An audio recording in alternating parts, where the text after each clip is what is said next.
President Donald Trump has launched a sharp attack on Europe and its leadership, describing the continent as, quote, decaying and struggling under the pressures of migration while being led by weak politicians. President Trump laying out his national security goals in a new memo that puts new focus on the Western Hemisphere.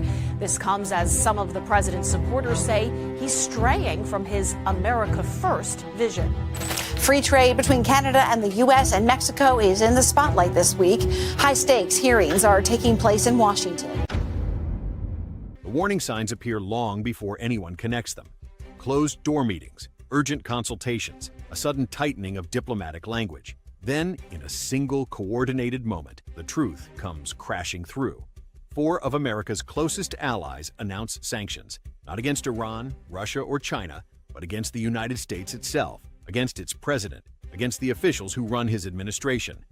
For the first time in modern history, the nations that stood with America through every major conflict now publicly turn their fire on Washington. The timing is not accidental. The announcements land at exactly 6 a.m. Washington time. Brussels, London, Ottawa, Canberra, every capital reading from the same coordinated script. The goal is obvious. Hit before American markets open. Hit before Washington can spin it. And their message is blunt. These sanctions, they say, are not about trade disputes or tariffs. They are a response to documented corruption, constitutional violations, and deliberate attacks on democratic institutions that they now judge to be a threat to the stability of the entire Western alliance. For allies to say that about a sitting American president is more than extraordinary. It is a rupture in the basic story America has told itself for generations. Because in this imagined moment, America is no longer the country leading sanctions against dictators. It is being treated like the regime that has gone too far. To understand how we get here, you have to rewind. Relationships between this White House and traditional allies did not collapse in a day. The tension built slowly. The president mocked NATO commitments, called longtime partners freeloaders, slapped tariffs on Canadian steel and European goods, publicly insulted allied leaders, and hinted again and again that American security guarantees might not be reliable. At first, governments in Europe and elsewhere tried to write it off as rhetoric, a style problem, a temporary phase. But underneath, their analysts were drawing a very different conclusion. They saw a pattern. Alliances were being treated as transactions, treaties as leverage, shared security as a bargaining chip. By the time this president returned to office for a second term in this hypothetical timeline, patience was running out. Then another layer emerged. According to this scenario, intelligence services across allied nations quietly began sharing what they were seeing. Financial movements, shell companies, payments from foreign adversaries routed through complicated chains. For years they had suspicions, but they lacked the full picture. That changed when a massive leak of financial documents, dubbed in this story the Desert Files, spilled into the public domain. The files appeared to show direct foreign payments moving into companies tied to the president and his network. What used to be hypothesis now looked like evidence. One European intelligence official in this scenario summed it up in a single sentence. "We have been watching money move for years. Now we can finally prove where it landed." The Allies waited to see how American institutions would respond. Would Congress investigate seriously? Would the courts move quickly? Would voters react? Instead, they saw paralysis. Endless partisan hearings that went nowhere. Court challenges delayed. A White House dismissing everything as fake without offering any substantive refutation. At the same time, another fracture line opened in the place allies valued most: intelligence sharing.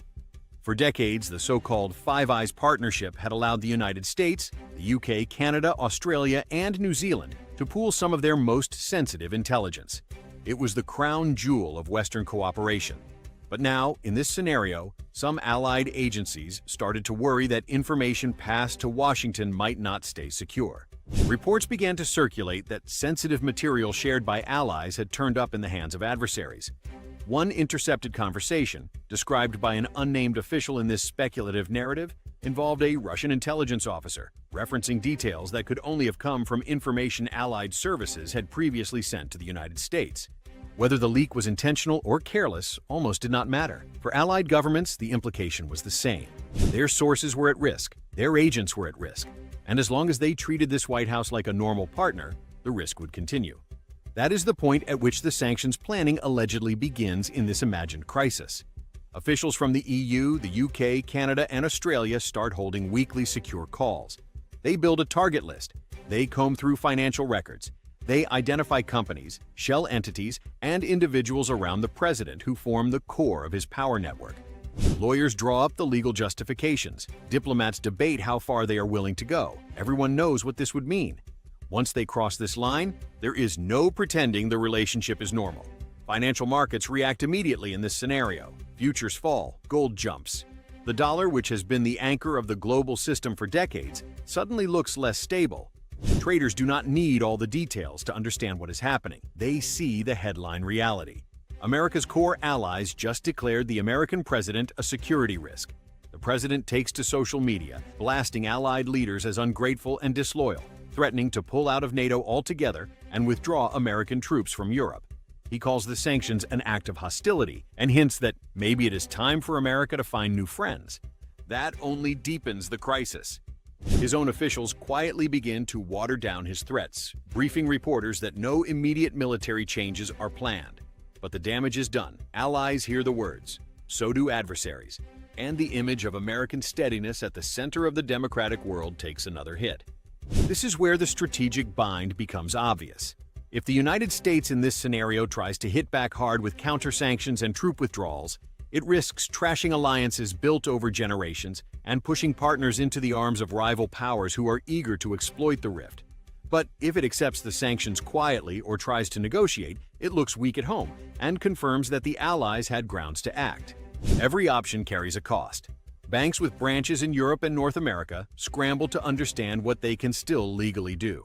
Some quietly freeze Trump-linked accounts even inside the United States to avoid being cut off from European markets.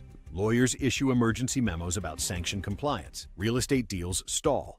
Properties connected to the president's network abroad suddenly face foreclosure risk. Commentators and scholars try to explain what this moment means. One constitutional expert goes on television and says the quiet part out loud.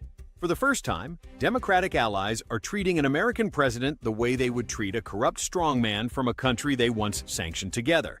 A leading foreign policy veteran calls it a historic turning point, saying the post-war order is not just under strain, it is folding in on itself. The more people talk, the clearer the core point becomes. Sanctions like these are not simply about punishing wrongdoing, they are about sending a signal. The allies are effectively saying this.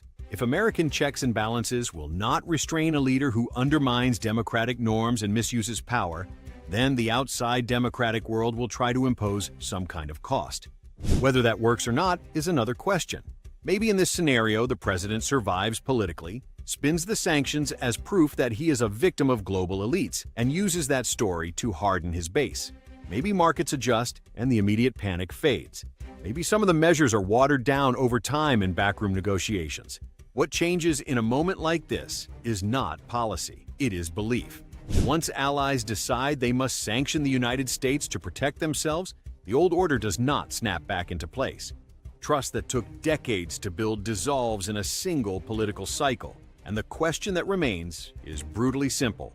Can a nation claim to lead the democratic world when its closest partners no longer trust the person leading it?